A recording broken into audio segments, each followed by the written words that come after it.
올로바 NFL 네 번째 시즌으로 돌아왔습니다. 포스 앤 원으로 인사드리겠습니다. 오랜만에 뵙습니다. 김민준입니다. 네, 저는 유지경 PD입니다. 네, 오늘도 저의 든든한 동반자 유재근 PD와 함께하도록 하겠고요. 일단 이제 근황부터 좀 얘기를 해봐야 될 것 같은데 어떻게 지내셨어요? 뭐 저는 이제 베이징 올림픽과 이제 슈퍼볼이 겹쳐 있었잖아요. 그래서 그거를 정말 어찌어찌 잘 마무리를 하고 뭐 야구 시즌에 좀 투입이 됐다가 그렇죠. 이제 아마 뭐 조만간 이제 다시 본사의 그 아시안 게임과 월드컵 준비를 하러 이제 파견을 좀 갈 것 같습니다. 네, 저는 이제 올 시즌부터 KBO 리그에 새롭게 투입이 돼가지고 KBO 리그와 메이저 리그 이제 두 개를 병행을 하고 있는데 뭐 미국 시차와 한국 시차 왔다 갔다 하면서 이렇게 잘 지내고 있습니다. 그러니까 이제 KBO 리그 야구 현장에서도 김희준 아나운서를 만날 수가 있어요. 그래서 혹시 뭐 야구장에 관객으로 가셨다가 좀 만나시면 이렇게 아는 척을 했으면 좋겠다.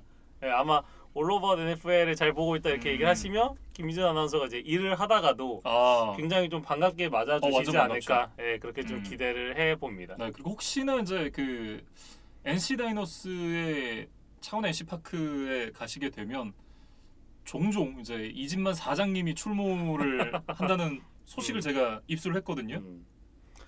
뭐 그래서 저도 이제 조만간 한번 휴가 때 한번 뵈러 갈 예정인데 네. 뭐 이진만 사장님도 한번 좀 찾아봐 주시면 좋을 것 같아요. 네.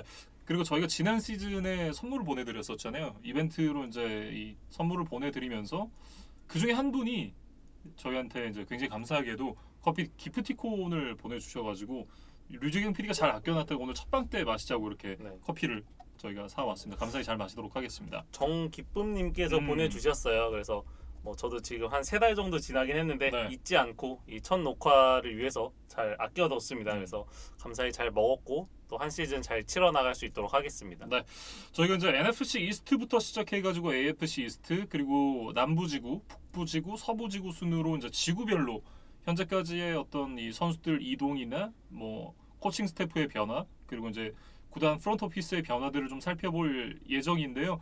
그 중간중간에 뭔가 다른 이슈들이 생기면 그 이슈들도 한 번씩 좀 다뤄보도록 하겠습니다. 비시즌에 많은 일들이 있었습니다. 뭐 FA나 트레이드, 뭐 새로운 이제 선임들이 있었고 또 얼마 전에 드래프트가 있었어요. 그렇죠. 근데 저희가 예년에는 그거를 좀 스텝 바이 스텝으로 좀 따라갔었는데 이번 시즌에는 좀 휴식기가 길었다 보니까 그냥 이제 팀별로 좀 모아보자. 네, 그래서 뭐 여러 커뮤니티나 뭐 이런 유튜브 채널들에서 이제 부분에 대해서는 소개를 좀 많이 해주시는 컨텐츠들이 있었기 때문에 저희는 그걸 좀 다른 그룹핑을 통해서 한번 좀 정리를 해보는 시간을 가질까 해요. 그리고 이게 뭐 자연스럽게 시즌 프리뷰의 일환도 될 거라고 좀 기대를 하고 있습니다. 네, 그럼 먼저 NFC 이스트부터 한번 살펴보도록 하겠습니다. 가장 성적이 좋지 않았던 뉴욕 자이언츠부터 한번 살펴보도록 하겠습니다. 일단은 코칭 스태프의 변화부터 좀 살펴봐야 될 것 같아요. 조 저지 감독을 자르고 빌스의 전 오펜시브 코디네이터 브라이언 다보를 감독으로 선임을 했습니다. 이 오프 시즌은 제가 여러 차례 말씀드리지만 이 하위권 팀들의 무대다. 그렇죠. 그래서 하위권 팀들일수록 할 얘기가 더 많은 것이 특히 오프 시즌의 뭐 특징인데 뭐 이제 잘 안 되니까 이제 변화를 많이 가져가는 게 어떻게 보면 당연한 거잖아요. 그렇죠. 그러다 보니까 뭐 하위권 팀들에 대한 뉴스가 많은데 뭐 말씀해주신 대로 이제 최근에 리그에 이제 강팀으로 군림했던 이 버팔로 빌스의 어떤 승리 DNA를 좀 이식하고자 하는 무브가 있지 않았나. 그래서 말씀해주신 이제 감독뿐만 아니라 단장도 이제 빌스 출신의 사람을 뽑았어요. 조 셰인입니다. 그러니까 스펠을 보면 SCHOEN이라서 이게 되게 뭐라고 발음을 해야 되나라는 생각이 드는데 절대 셰인은 아닐 것 같잖아요. 근데 제가 검색을 해보니까 셰인으로 발음을 하는 게 맞다라고 하더라고요. 어쨌든 이제 조 셰인 단장을 새로 선임을 하게 된 자이언츠가 되겠습니다. 선호 관계로 따져보면 셰인이 1월 21일에 선임이 됐고 브라이언 다볼이 1월 28일에 이제 일주일 차이를 두고 선임이 됐는데 조 셰인이 이제 17년부터 21년까지 빌스의 어시스턴트 제너럴 매니저였으니까 당연히 이제 다볼이 능력이 없다라고 하면 뽑지 않았겠지만 감독의 선임에도 분명히 이제 조 셰인이 어느 정도는 영향을 끼쳤다 이렇게 좀 볼 수 있겠죠. 그러니까 뭐 이 조 셰인 단장이 다볼을 가장 잘 알고 있는 사람 중에 하나였고 다볼도 셰인을 잘 알고 있으니까 뭐 서로 어떤 뭐 믿음 속에서 이제 함께 좀 이적을 한 것이 아닌가 그렇게 좀 생각이 됩니다.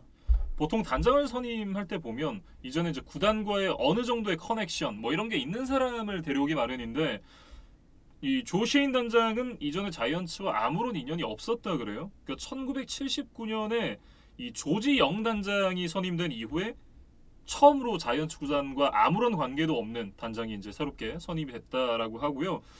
예, 그리고 이제 감독이 바뀌면서 밑에 이제 코디네이터들도 다 같이 바뀌었는데 일단 오펜시브 코디네이터는 캔자스시티 칩스의 쿼터백 코치 그리고 이제 패싱 게임 코디네이터를 겸했던 이 마이크 카프카를 데리고 왔고 그 전에 이제 이 볼티모어의 디펜스 코디네이터였다가 이 자연스럽게 이제 계약이 해지가 된 이 돈 마틴데이를 새롭게 디펜스 코디네이터로 데리고 왔습니다. 그리고 이 셰인 단장에 대해서 조금만 더 말씀을 드려보면 지금 이제 40대 초반에 굉장히 젊은 사람이기는 한데 네. 20년이 넘는 이 스카우트와 프런트 경험이 있는 그러니까 어떤 경력은 이제 충분한 베테랑이다 네. 이렇게 좀 봐야겠어요. 그래서 버팔로 빌스에 있을 때 이제 빈 단장과 함께 이제 드래프트에서 많은 역할을 했다고 좀 알려져 있습니다. 그래서 예. 빌스가 최근에 조슈 앨런을 뽑으면서 어떻게 보면 프랜차이즈가 일어섰고 그 외에도 이제 스테판 딕스, 조던 포이어, 마이크 하이드 같은 이제 다른 팀에 있는 좋은 선수들을 잘 발굴을 해서 또 영입을 했잖아요. 그래서 예. 빌스가 아주 유용하게 잘 써먹었는데 그런 안목들을 좀 자이언츠에서 발휘할 수 있지 않을까 좀 기대를 해보고 앞서 이제 김진원 아나운서가 자이언츠와 전혀 관련이 없는 인물을 뽑았다. 고 이제 그 얘기를 저는 처음 들었는데 네. 저는 이거는 좀 긍정적인 시도라고 봅니다. 그러니까 자이언츠가 최근에 좀 어려움을 많이 겪었고 뭐 좋지 않은 뉴스들이 더 많았던 팀들이잖아요. 근데 그 어떤 흑역사와 관련이 없는 어떤 뉴페이스가 좀 자이언츠의 새로운 물결을 가지고 오지 않을까 그런 기대를 좀 해보고 네.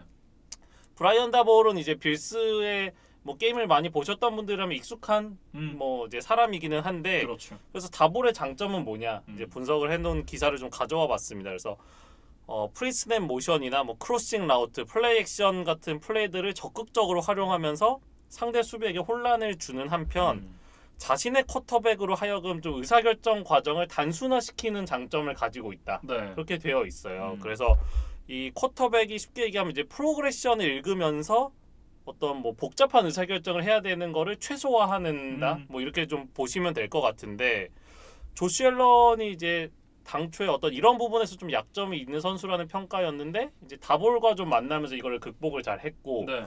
사실 우리가 데니얼 존스의 약점이기도 하잖아요. 이 그렇죠. 부분은. 예, 그러니까 나름 데니얼 존스를 한번 갱생시킬 수 있는 좋은 감독 후보가 아니겠느냐.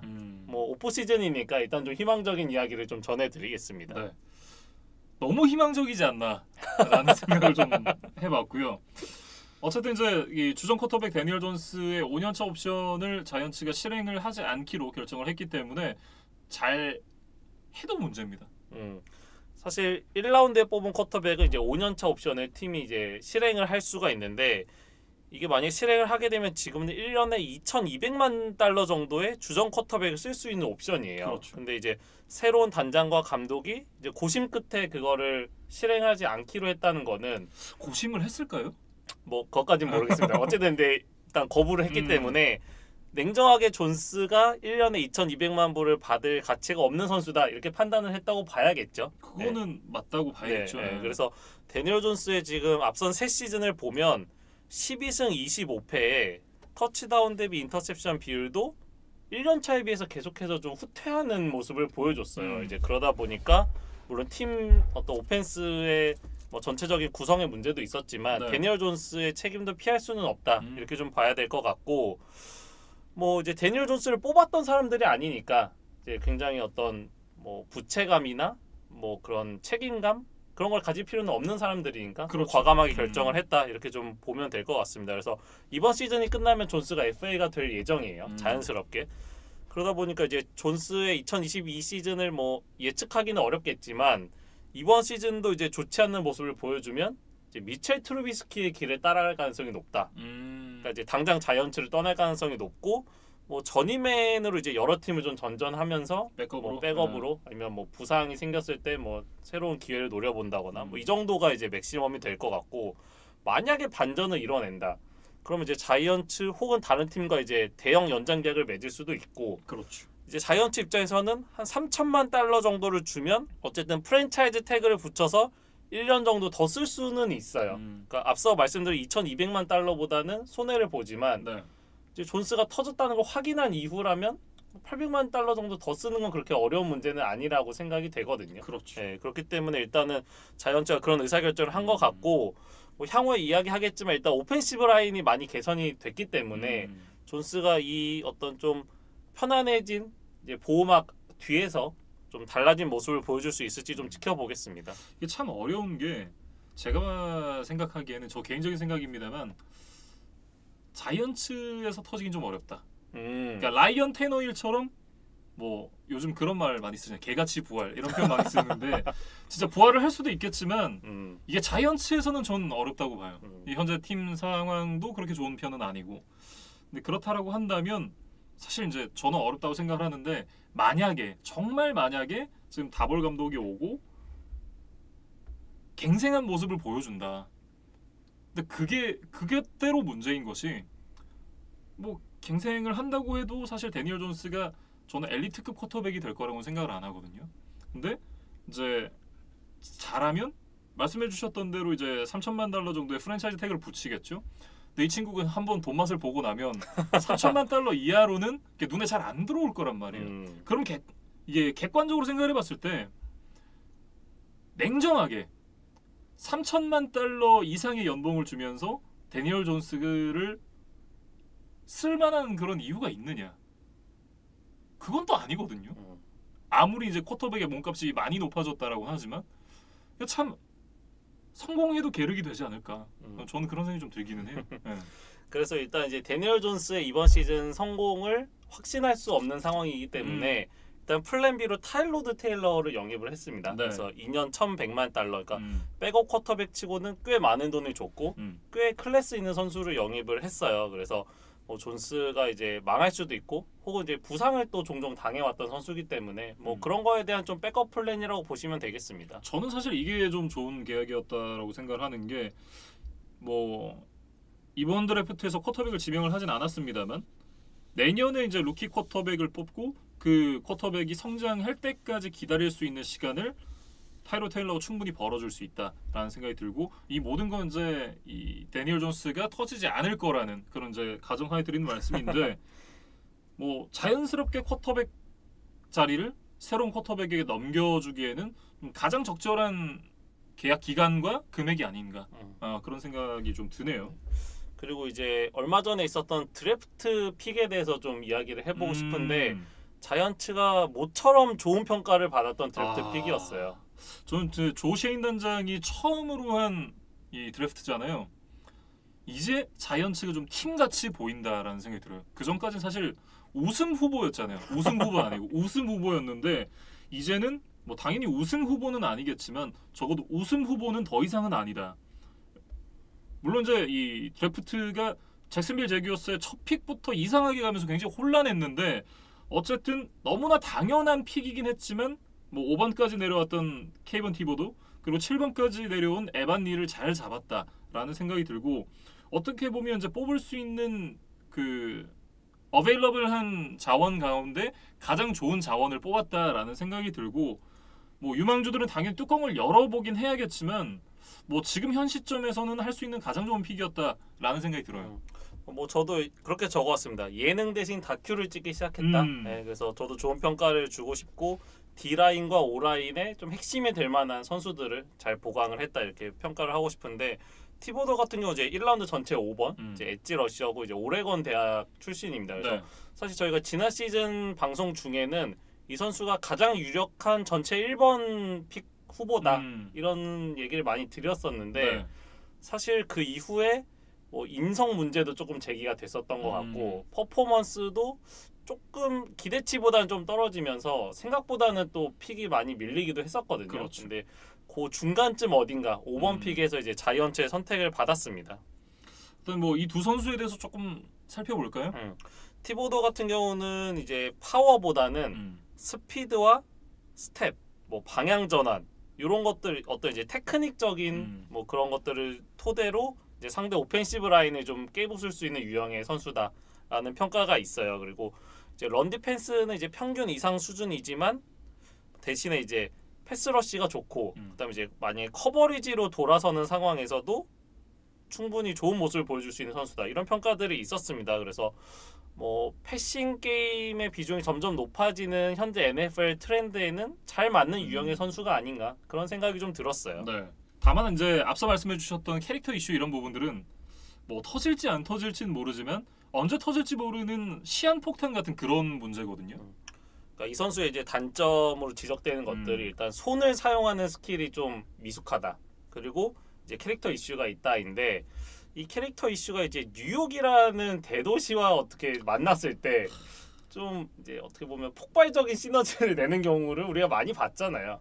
그렇죠. 오델 베컴 주니어라든지. 그래서 그런 일들이 좀 없어야겠습니다. 그래서 사실 드래프트 그 장면만 보면 굉장히 유쾌하고 자신의 픽이 됐을 때 이제 나왔던 그 자이언츠 팬, 어린 팬과 굉장히 이제 좋은 케미를 보여주면서 그 장면이 좀 인상이 남는데 그건 좋은 날이었으니까 딱 거기까지였으면 좋겠어요. 그렇게 좀 유쾌한 모습, 활발한 모습 그럼으로써 이제 팀에 좀 긍정적인 에너지를 불어넣었으면 좋겠는데 뭔가 잘 안 풀렸을 때 이게 어떤 부적절한 감정 표출이나 좀 독단적인 행동으로 이어지지는 않을까?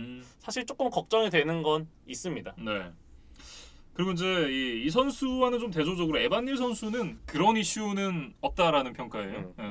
딱 드래프트 장에서 얼굴만 봐도 여기 얼굴에 모범생이라고 써 있습니다. 맞아요. 사실. 그래서 1라운드 전체 7번에 이제 오펜시브 태클인데 이 선수 이제 엘러바마 대학을 나왔어요. 그래서 그 이게 이제 지난 드래프트에서 시카고 베어스와 픽 트레이드를 통해서 이제 자이언츠가 얻었던 1라운드 픽 그것이 지금 이제 전체 7번으로 돌아왔거든요. 네. 그래서 사실 오펜시브 태클 클래스에서 그 이코누와 함께 이 에반 닐이 이제 소위 2대장으로 꼽혔는데 자이언츠가 이제 그중 한 명인 에반 닐을 얻는 데 성공을 했습니다. 네. 뭐 에반 닐 선수는 곧바로 라이트 태클 자리에서 뛸 것으로 예상이 되고 있고 왼쪽에 지금 앤드류 토마스 선수가 자리를 잘 잡고 있기 때문에 에반 닐까지 정착을 잘 한다라고 가정을 하면 지금 자이언츠는 향후 몇 년 동안 양쪽 태클 자리는 걱정할 그런 필요가 없습니다. 그러니까 우리가 앤드류 토마스의 스카우팅 리포트를 봤을 때 가장 기억에 남는 단어가 가장 프로레디한 선수다라는 평가가 있었는데 이 에반 닐에게도 지금 같은 평가가 지금 매겨져 있거든요. 그래서 이 이코누보다 뭐 실링은 조금 낮을 수 있지만 가장 프로레디한 오펜시브 태클이다. 뭐 이런 이제 뭐 평가를 받는 선수고 뭐 타고난 파워를 이미 가지고 있는 데다가 이제 어떤 스피드적인 면에서 보강을 좀 이제 선수가 느꼈던 것 같아요. 그래서 지난 오프 시즌에 이 감량을 어느 정도 시도를 했는데 그게 이제 결과적으로 잘 됐고 더 이상적인 몸을 가지게 됐다는 뭐 그런 스카우팅 리포트가 있더라고요. 그래서 이제 대학에서 이제 3년 동안 주전으로 뛰었는데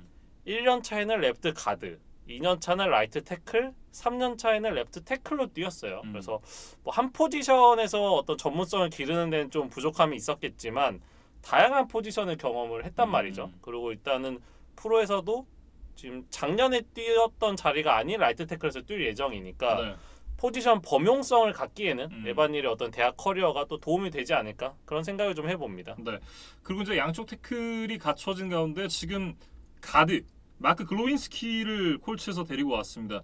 와 지금 이렇게 되면 자이언츠의 올 시즌 이 프리시즌의 움직임은 굉장히 명백해요. 주전 쿼터백을 보호할 수 있는 오라인을 만들자. 딱 요게 느껴지는 그런 어떤 오프시즌 무브죠. 그 외에도 이제 빌스에서 뛰던 센터 존 펠리시아노도 데리고 왔거든요. 그래서 펠리시아노, 글로인스키 그리고 앞서 말씀드린 에반 닐까지 주전 5명 중에 3명을 바꾸는 데 성공을 했고 확실한 좀 클래스 업그레이드가 있었다 이렇게 좀 보여집니다. 그리고 카디널스에서 뛰어도 이제 맥스 가르시아까지 어느 정도 로테이션 멤버로 또 뎁스를 보강을 했기 때문에 뭐 줄부상 이슈 혹은 뭐 어떤 멤버들의 뭐 호흡 문제 이런 것들만 발생하지 않는다면 이제 우리가 늘 이야기했던 뭐 뉴욕 지하철의 뭐 그런 자동문 같은 뭐 그런 오펜시브 라인은 이제 좀 사라지지 않을까 뭐 그런 생각이 좀 들어요. 네. 반면 이제 수비 쪽에서 선수들이 좀 많이 이탈을 했습니다. 이탈한 선수들의 명단을 좀 살펴보면 뭐 오스틴 존슨이라든지 키언 크로센 그리고 로렌조 카터, 자브리 페퍼스 이런 이제 수비에서 좀 중요한 역할을 해줬던 선수들이 이탈을 했는데 뎁스가 좀 많이 얇아졌다 이렇게 좀 봐야겠죠. 그리고 이제 로건 라이언도 또 방출을 했어요. 그래서 뭐 앞서는 뭐 그래도 이제 티보도도 왔고 뭐 몇몇 핵심 선수들이 여전히 남아 있는데 세컨더리 쪽이 좀 걱정이 많이 됩니다. 그래서 현재 뎁스 차트에 보면 브래드버리, 어도리 잭슨, 제비어 맥키니, 줄리안 러브로 이제 2명의 주전 코너백과 2명의 주전 세이프티까지는 뭐 나쁘진 않은 것 같아요. 근데 뎁스 차트를 보면 그 이후에 어떤 로테이션 내지 백업 멤버가 거의 전무하다시피 하거든요. 네. 그래서 이 부분은 분명히 좀 걱정이 되고 아직 브래드버리가 팀을 떠난 건 아니지만 트레이드 혹은 방출 가능성에 대한 뉴스가 계속해서 지금 나오고 있거든요. 그래서 이렇게 좀 루머가 많이 나오면 대개는 팀을 실제로 떠나는 경우가 많더라고요. 그렇죠. 네, 그래서 만약에 브래드버리까지 떠났을 때 이 세컨더리를 어떻게 할 것이냐 이거는 분명히 자이언츠의 좀 고민거리가 될 것 같습니다. 네. 그리고 이제 이 러닝백 세이컨 바클리가 5년 차를 맡게 되는데 지금 세이컨 바클리 선수가 첫해 정말 이 혜성같이 등장한 이후에 계속해서 부상과 부진으로 좋은 모습을 보여주지 못하고 있습니다. 어떻게 보면 이제 이 세이컨 바클리가 보여준 모습이 있으니까 완전히 버스트다 이렇게 얘기하기는 좀 어려울 수도 있겠습니다만 냉정하게 놓고 보면 기대치만큼 못해준 건 사실이거든요. 바클리가 이제 전체 2번 픽으로 뽑힌 선수잖아요. 어떤 그 드래프트 픽의 가치를 생각해 보면 뭐 냉정하게 바클리의 4년은 실패에 조금 더 가까웠다고 봐야 될 것 같아요. 그렇죠. 네, 그리고 저희가 뭐 지지난 시즌 혹은 지난 시즌만 해도 뭐 부활의 가능성도 있습니다. 이런 이야기들 종종 드렸는데 뭐 건강만 하면 좋은 선수입니다. 네. 이런 얘기했었죠. 근데 이제는 기대보다는 걱정이 더 많아진 상황이고 못할 가능성이 높은 게 더 상수가 된 것 같아요. 네. 네, 이제는 좀 잘했던 그 기억이 많이 흐려졌습니다. 아부디아비의 부상 내지는 이제 지안클로 스탠튼 선수의 부상 뭐 이런 느낌이죠. 항상 안고 가야 되는. 그래서 일단 팀이 이 5년차 옵션을 실행을 하기는 했는데 그래서 이번 시즌까지는 이제 뛸 텐데 그렇죠. 일단 다음 시즌에 무조건 FA가 되고 예. 뭐 바클리가 자이언츠에 남을지 안 남을지는 모르겠습니다. 근데 바클리 개인에게는 뭐 커리어를 결정할 수도 있는 아주 중요한 한 시즌이다 이렇게 좀 설명을 드려야 될 것 같고 네. 맷 브리다와 이제 1년 계약을 하면서 바클리 어느 정도 부담을 덜어주기 위한 뭐 어떤 백업 플랜도 좀 가져간 자이언츠예요. 네 그리고 이제 에반 잉그램 선수가 또 이제 자이언츠를 떠나게 됐습니다. 그러면서 지금 워싱턴에서 뛰었던 리키스 존스를 영입을 했는데 사실 여기도 뭐 에반 잉그램 선수가 지난 시즌 좋은 모습은 아니었습니다만 냉정하게 얘기하면 좀 다운그레이드라고 봐야겠죠. 그러니까 이 리키스 존스의 커리어를 살펴보면 이번 시즌이 지금 6번째 이제 시즌이거든요. 근데 벌써 5번째 유니폼을 입게 됐습니다. 그러니까 뭐 전형적인 저니맨이라고 보시면 될 것 같아요. 그래서 뭐 게다가 자이언츠는 지금 드래프트 상위 라운드에서도 전혀 타이트엔드를 뽑지 않는 모습이었거든요. 그래서 뭐 남은 오프 시즌에 뭐 어떤 뭐 추가적인 영입이 있을지는 모르겠지만 적어도 현 시점에서 보면 타이트엔드라는 포지션에 대한 비중을 크게 두지 않을 것 같다. 그리고 이거는 브라이언 다볼이 빌스의 오펜스에서도 타이트엔드에 대한 비중을 그렇게 높게 가져가지 않았던 사람이기 때문에 그 기조를 자이언츠에서도 좀 유지하겠다는 뜻이 아니겠느냐? 저는 개인적으로 그렇게 좀 분석을 해봤어요. 네. 네 여기까지 이제 이 뉴욕 자이언츠에 대해서 좀 살펴봤고요. 다음은 이제 워싱턴 커맨더스로 넘어가 보겠습니다. 99 레든스킨스, 9 풋볼팀, 1000 커맨더스 뭐 이렇게 정리를 할 수가 있을 것 같은데 커맨더스의 이름을 달고 뛰는 첫 해입니다. 그러니까 뭐 한국어로 이제 사전에서 찾아보니까 네. 뭐 지휘관, 사령관 정도로 뭐 번역을 할 수 있을 것 같아요. 번역하니까 더 별로라는 느낌이 확 드네요. 어쨌든 이 레드스킨스 시절부터 가지고 있었던 이 버건디 컬러는 그대로 유지를 하기로 했고 네. 이 워싱턴이라는 도시, 그러니까 즉 미국의 수도를 연고지로 하고 있는 프랜차이즈니까 뭐 그래서 이런 이제 커맨더스라는 이름을 나름 좀 갖다 붙인 것이 아닌가 뭐 그런 생각이 좀 들었어요. 저는 차라리 세네터스가 낫지 않나. 야, 물론 이제 예전에 쓰던 다른 구단이 있긴 했습니다만 차라리 세네터스. 일단 커맨더스는 좀 별로였던 것 같습니다. 뭐 우리의 입에 조금 더 있게 되면 뭐 조금 더 아니요 그래도 좋게 느껴지진 않을 것 같아요. 일단 포장을 해봤는데 좀 실패를 네. 했고 예. 뭐 커맨더스 이번 시즌 뭐 드라마틱한 뭐 반전을 통해서 예, 김희준 아나운서에게 좀 칭찬을 받아야 될 것 같습니다. 네, 아마 제 입에서 칭찬이 나올 일은 없지 않을까 이런 생각이 드는데 일단 뭐 코칭 스텝진 프런트 오피스 뭐 큰 변화는 없었습니다. 근데 가장 중요한 쿼터백에 큰 변화가 있거든요. 지금 카슨 웬츠 선수를 트레이드로 데려왔어요. 사실 워싱턴의 이제 쿼터백 역사를 좀 살펴보면 2017 시즌의 끝으로 이제 커크 커즌스가 팀을 떠난 음. 뒤에 이렇다 할 확실한 주전 쿼터백이 없었던 것이 사실이었어요. 네. 그러니까 사실 알렉스 스미스를 야심차게 영입했지만 이제 큰 부상을 입으면서 안타깝게 이제 좀 꽃을 피지를 못했고 그다음에 이제 저희가 나중에 또 얘기하겠지만 이제 고인이 된 드웨인 해스킨스에 뭐 결국에는 좀 팀을 일찍 떠났고 케이스 키넘이나 뭐 타일러 하이니키 등에게도 좀 기회를 줘봤지만 뭐 누구 하나 이제 2시즌 이상 팀을 이끌지는 못했습니다. 네. 그러다 보니까 워싱턴 팬들 그다음에 이제 구단에서도 좀 쿼터백에 대한 갈증이 좀 이제 계속되어 왔고 일단은 이번 오프 시즌에 이제 카슨 웬츠를 트레이드로 영입을 했는데 그 대가가 일단 2022 시즌 2라운드 픽 한 장 그리고 다음 시즌에 웬츠가 70% 이상의 스냅을 소화하면 23년 2라운드 픽 한 장. 네. 근데 이 조건을 충족하지 못하면 23년 3라운드 픽. 그러니까 2라운드 픽 한 장과 조건부 2라운드 픽 한 장. 이렇게 좀 정리를 할 수 있겠습니다. 네. 그 픽을 주고 데려오기에는 카슨 웬츠는 저는 냉정하게 좋은 선수가 아니다라는 생각이 들고 앞서 이제 그 뭐 알렉스 스미스 그다음에 드웨인 해스킨스, 케이스 키넘, 테일러 하이니키 이렇게 4명의 쿼터백을 얘기를 해주시면서 그 어떤 선수도 2시즌 이상 팀을 이끌지 못했다라고 말씀을 해주셨잖아요. 저는 그 대열에 카슨 웬츠도 합류를 하게 될 것이다 라는 생각이 들어요. 왜냐하면 사실 카슨 웬츠가 건강하면 팀을 플레이오프까지는 진출을 시킬 수 있는 쿼터백이라는 생각은 해요. 근데 카슨 웬츠가 팀을 우승시킬 수 있는 쿼터백인가? 그건 이제 데뷔 시즌 때 얘기고 냉정하게 현 시점의 퍼포먼스만 놓고 봤을 땐 전 아니라고 생각을 해요. 그러니까 실링은 높았으나 이 선수가 계속된 부상 때문에 어떻게 보면 커리어가 깎여 나가는 거죠. 그러니까 지금 냉정하게 워싱턴이 이 선수로 갈아탈 게 아니라 빠르게 팀을 빌딩을 하고 지금 이미 좋은 선수들이 많잖아요. 그것도 루키 컨트랙트에 묶여있는 선수들이 굉장히 많단 말이에요. 그러면 지금 빠르게 그 루키 쿼터백이나 좋은 선수들을 뽑아가지고 물론 이번 드래프트 풀이 그렇게 좋지 않았다라는 걸 이제 감안을 하고 말씀을 드리더라도 뭐 내년이라든지 빠르게 팀을 이끌 수 있는 그런 쿼터백을 새로 찾아야 되지 않나. 저는 그런 생각이 듭니다. 뭐 저는 이제 두 가지 생각 정도가 드는데 그 새로운 젊은 쿼터백을 찾는 1년도 아깝다는 생각을 했을 수 있겠다. 뭐 이런 생각이 하나 들고 네. 그다음에 이제 팀 이름을 바꾼 첫 해잖아요. 이제 그러니까 이번 나름 이제 기념비적인 시즌인 거죠. 그래서 그거를 좀 허비하고 싶지 않았을까. 뭐 그런 좀 생각을 해봅니다. 그래서 사실 저는 이제 요새 쿼터백의 어떤 포지션 가치에 비해서는 그리고 웬츠가 보여준 이름값에 비해서는 뭐 드래프트 픽은 그렇게 대가는 크지 않았다는 생각이 드는데 반면에 이제 웬츠가 지금 향후 3년간 연평균 2,700만 달러의 셀러리 캡이 이제 투여가 되는 선수예요. 근데 워싱턴이 그거를 이제 온전히 떠안는 조건이기 때문에 어떤 셀러리 덤핑까지 이제 포함된 좀 디스카운트가 있지 않았느냐. 저는 그런 분석을 좀 해봤습니다.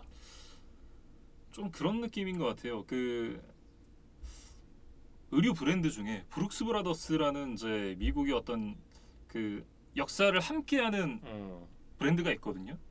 굉장히 고급 브랜드였으나 이제 어른의 사정으로 인해서 회사가 굉장히 어려워졌고 요즘엔 뭐 어디 그 아울렛 가면 흔하게 볼 수 있는 그런 이제 의류가 됐어요. 굉장히 싸게 팔고 뭐 그런 브랜드가 됐는데 좀 딱 그런 느낌 아닌가? 이름값은 높으나 현재 어떤 가치만 놓고 봤을 때는 사실은 그것조차도 전 좀 오버가 돼 있다라는 생각을 갖고 있는 선수고 물론 이제 사람마다 평가를 하는 게 다르겠습니다만 제가 생각하는 카슨 웬츠 선수는 딱 그 정도인 것 같아요.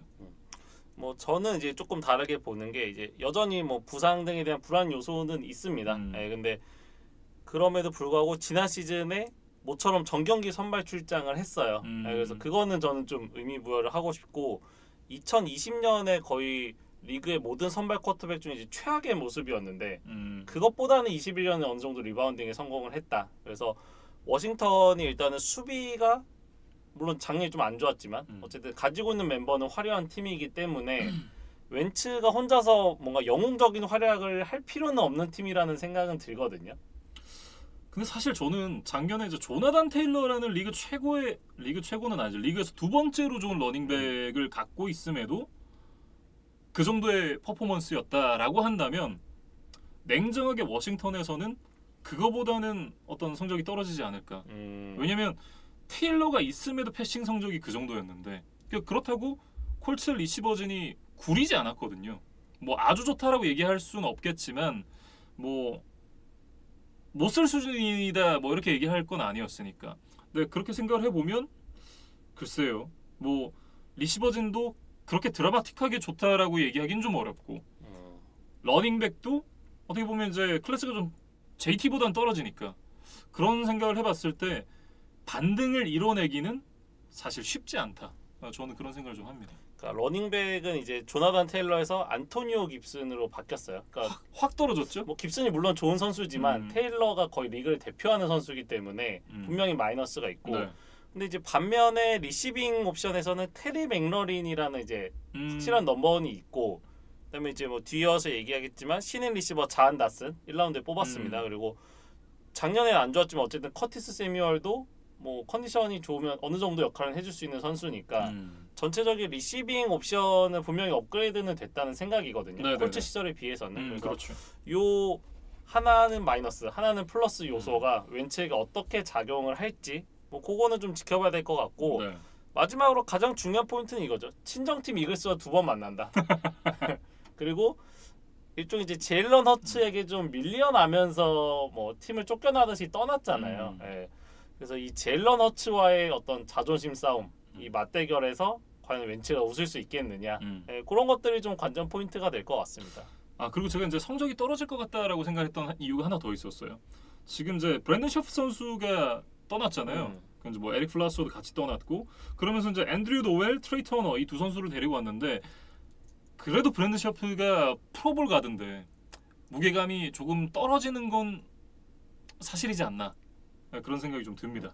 그러니까 콜츠 시절에 비해서 오펜시브 라인도 조금 이제 후퇴했다고 보는 게 좀 일반적인 시선이겠죠. 학계의 정설이죠. 예, 그리고 뭐 캐롤라이나 시절에 이제 론 리베라 감독이 함께 했었던 트레이 터너를 영입하기는 했는데 그게 좀 이제 이 에이징 커브를 겪을 때가 되지 않았나. 사실은 이제 최근 몇 년에 이제 몇 번 이적을 했지만 자리를 잘 못 잡았던 것이 그렇죠. 사실이었어요. 이제 뭐 펜서스 시절의 트레이 터너는 아니니까 뭐 워싱턴에서도 아주 큰 기대를 하기는 어렵다고 이제 저도 좀 생각이 됩니다. 네.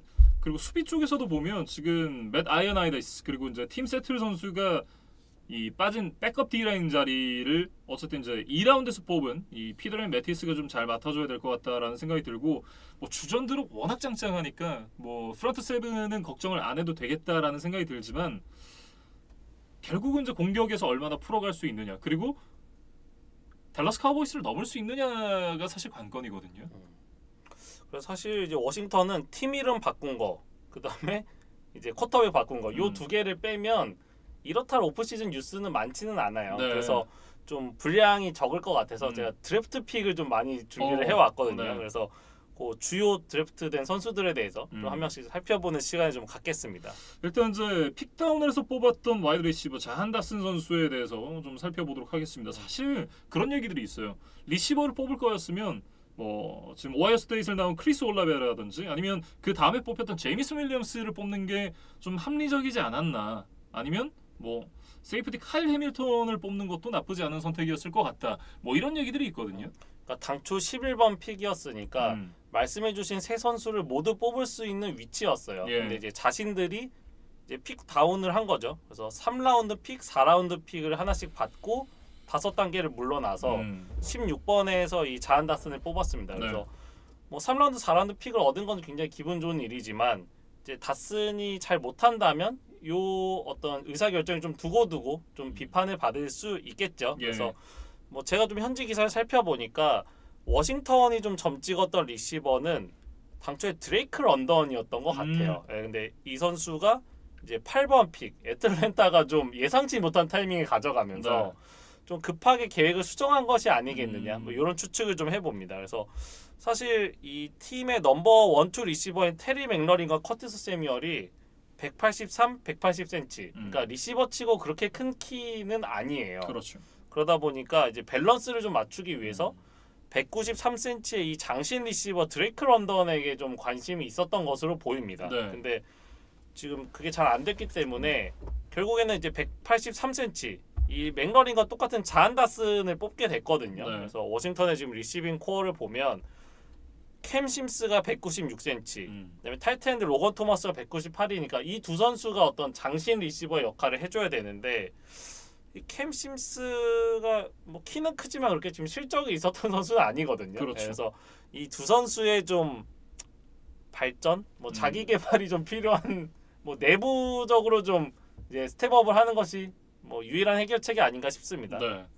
뭐 어쨌든 이제 스카우팅 리포트를 좀 보면 프로 컴패리즌이 타일러 라켓 선수였거든요. 그러니까 이제 라우트 러닝이 굉장히 좋고 이 존 커버리지 상황에서 이제 좀 빈 공간을 찾아서 쿼터백의 오픈 타겟이 되어줄 수 있는 선수다. 뭐 이런 평가들이 있어요. 그래서 이 다슨이 뭐 체격이 크지는 않지만 이 볼을 캐치하는 능력이 좋아서 드랍이 거의 없고 뭐 사이즈는 작지만 어떤 상대 코너백의 프레스 커버리지를 뭐 푸더크나 민첩하게 빠져나가는 거 이런 것들을 통해서 대학 무대에서는 이제 어떤 자신의 언더사이즈 문제를 잘 해결을 해왔던 것 같아요. 근데 이게 과연 프로 레벨의 코너백을 상대로도 통할 것이냐? 네. 그거는 좀 의문이거든요. 그렇죠. 그래서 이 부분을 잘 해결해야만 다스는 이제 워싱턴 그리고 NFL에 성공적으로 정착을 할 수 있을 겁니다. 네. 이렇게 이제 1라운드에 뽑았던 자한 다슨 선수에 대해서 얘기를 해봤고 2라운드에서 뽑은 디펜시브 태클 피드레 매티스 선수에 대해서 좀 얘기를 해볼까요? 이 선수는 이제 2라운드 전체 47번에서 뽑았고 엘러바마 출신의 이제 디펜시브 태클이 되겠습니다. 그래서 뭐 워싱턴의 론 리베라 감독은 참 이 디펜시브 라인맨들을 참 좋아하는 것 같아요. 네. 그래서 뭐 기록적으로는 아주 훌륭한 선수였습니다. 지난 시즌에 12개 태클 포 로스, 그다음에 인테리어 라인맨인데도 색을 9개나 기록을 했으니까 이 가장 강력하다는 SEC 컨퍼런스의 인테리어 디펜시브 라인맨 중에 색 1위에 해당하는 선수거든요. 그래서 분명히 실적은 있는데 2라운드에 굳이 팀에 좋은 선수들이 많은 디펜시브 태클을 또 뽑을 이유가 있었는지는 저는 사실 처음엔 좀 의심이 갔었던 것이 사실이었어요. 네. 근데 앞서도 말씀드렸듯이 뭐 아이언아이디스 그리고 이제 이 팀 세틀 선수가 빠졌기 때문에 백업이 필요했고 거기다가 이제 도란팽 선수가 올 시즌 끝나면 FA가 되기 때문에 어떻게 보면 그 이탈을 좀 대비하는 측면도 있다 이렇게 볼 수 있겠죠. 그리고 이제 지난 시즌에 조나단 앨런과 이 도란 페인이 몸싸움을 벌였던 것을 이제 팬분들 기억을 하실 텐데 맞아요.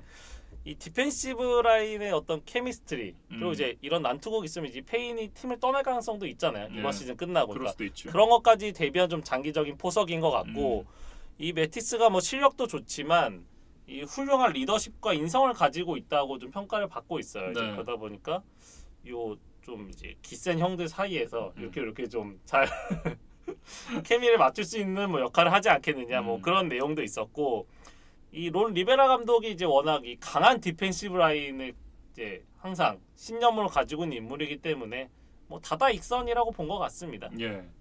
그리고 이제 살펴볼 선수가 3라운드에 엘라베마 출신의 러닝백 이 브라이언 로빈슨 주니어 선수가 되겠습니다. 이 선수가 사실 이제 이 대학 시절에는 그렇게 많은 기회를 잡지 못했었어요. 이 선수가 지금 대학 생활을 5년 동안 했는데 마지막 5년 차, 그러니까 즉 지난 시즌이 되어서야 처음으로 주전 기회를 잡았어요. 이 엘러바마가 워낙 러닝백 유명 선수들 많았잖아요. 네.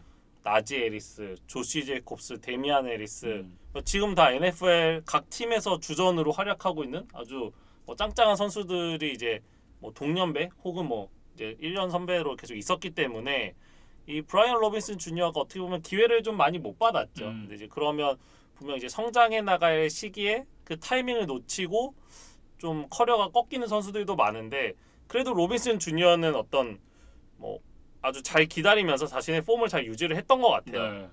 저는 오히려 나쁘지 않다라는 생각이 드는 게 보통 이제 러닝백들이 히트가 계속 가해지면서 선수 생명이 짧아진다라고 얘기를 하잖아요.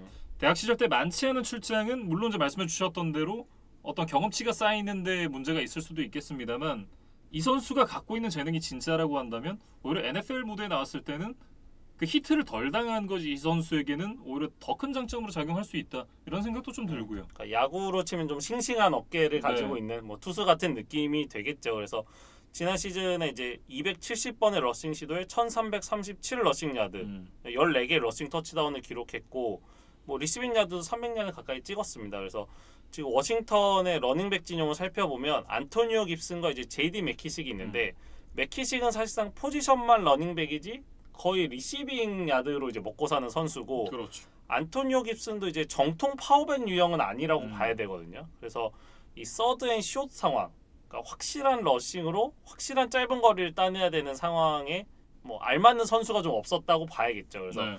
그거를 브라이언 로빈슨 주니어가 해줄 수 있으면 1년 차부터 어느 정도 기회를 부여받지 않을까 네. 기대를 해봅니다. 이렇게 이제 1, 2, 3라운드 뽑혔던 자한 다슨, 피드라 매티스, 브라이언 로빈슨 주니어를 살펴봤고요. 한 명의 선수를 더 살펴보려고 하는데 이 선수가 이제 샘 하웰이라고 5라운드에서 뽑은 쿼터백 선수입니다. 노스캐롤라이나를 나온 저 쿼터백인데 글쎄요. 5라운드에서 쿼터백을 뽑았다. 저는 사실 이제 좀 상위 라운드에서 쿼터백을 한 명 더 뽑는 게 좋지 않았을까라는 생각이 들긴 하거든요.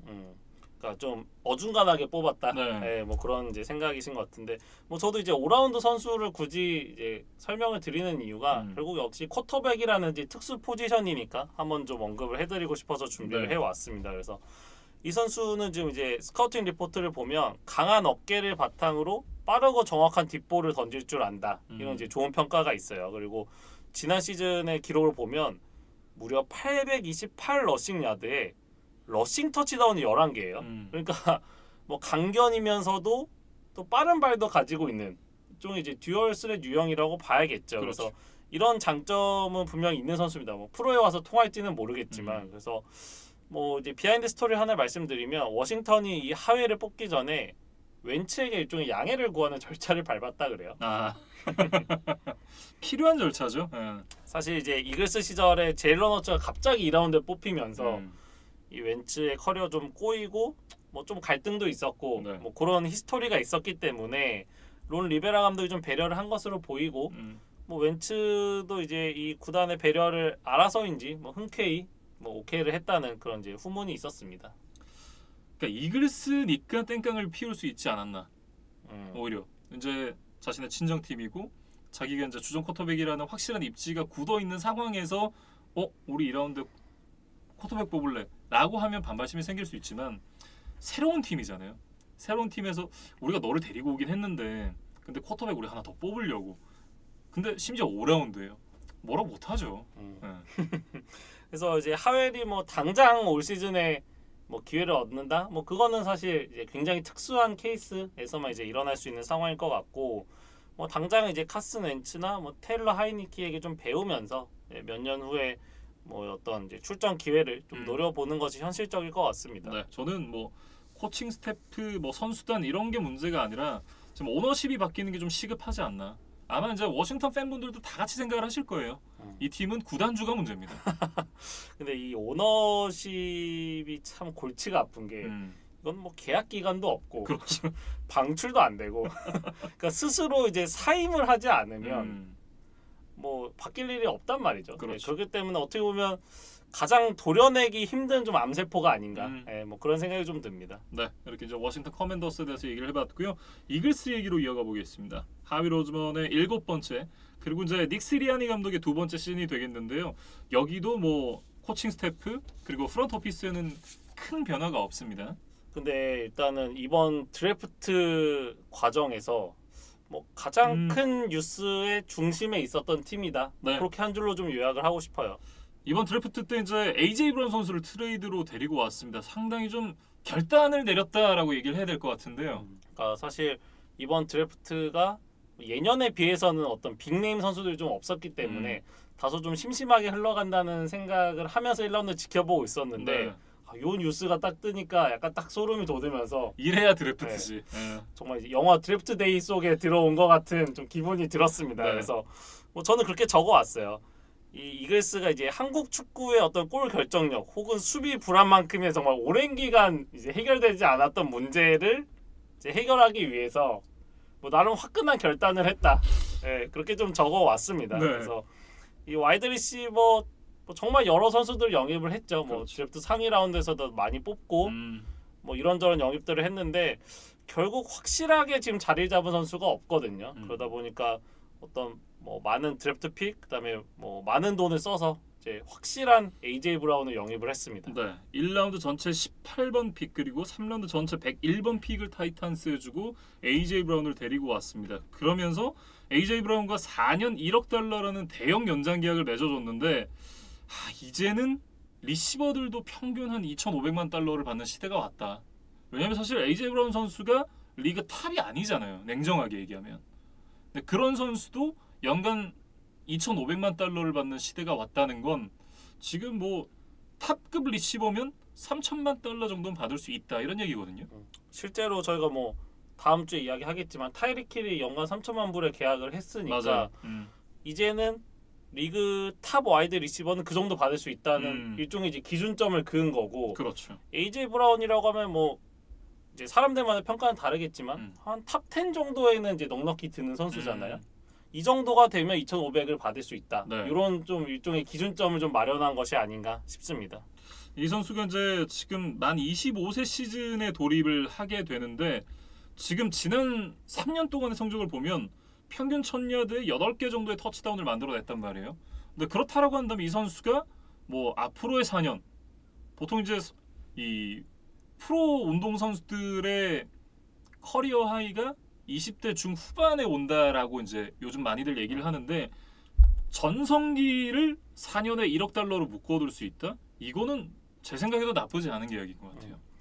뭐 나름 합리적인 투자였다는 생각입니다. 예. 그리고 이 리시버 문제로 좀 골머리를 앓았던 뭐 이글스 입장에서는 뭐 이거보다 더한 대가를 주더라도 저는 투자할 가치는 있었다고 봐요. 물론 결과적으로 이게 이 트레이드가 그다음에 이 연장 계약이 어떤 평가를 받을지는 모르겠지만 네. 저는 뭐 납득되는 과정은 있었다. 네, 그런 이야기는 하고 싶습니다. 네.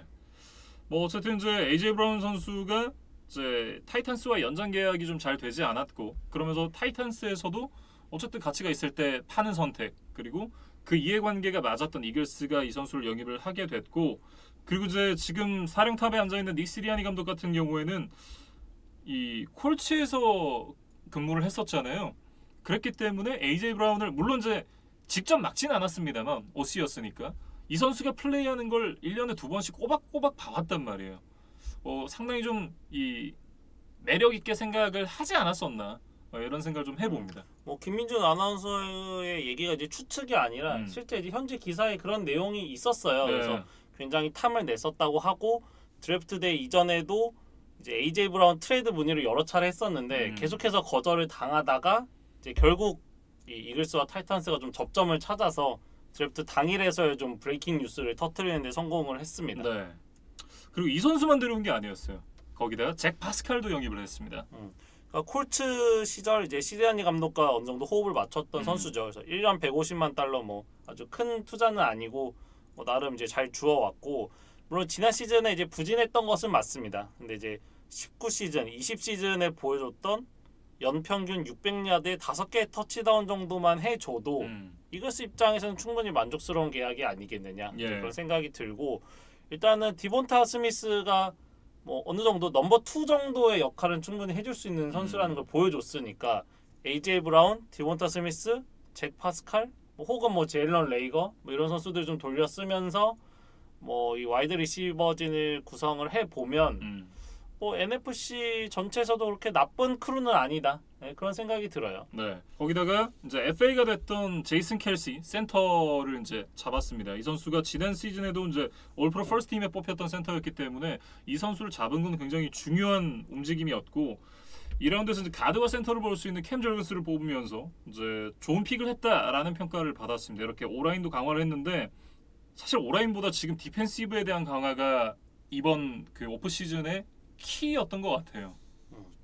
그래서 일단 FA부터 보면 핫산 레딕을 FA로 영입을 했습니다. 3년 4,500만 달러. 네, 사실 이 NFL에서 엘리트 엣지 러셔가 누구냐 한번 그 리스트를 뽑아보자고 할 때 핫산 레딕의 이름을 꼽는 사람은 아무도 없을 거기는 해요.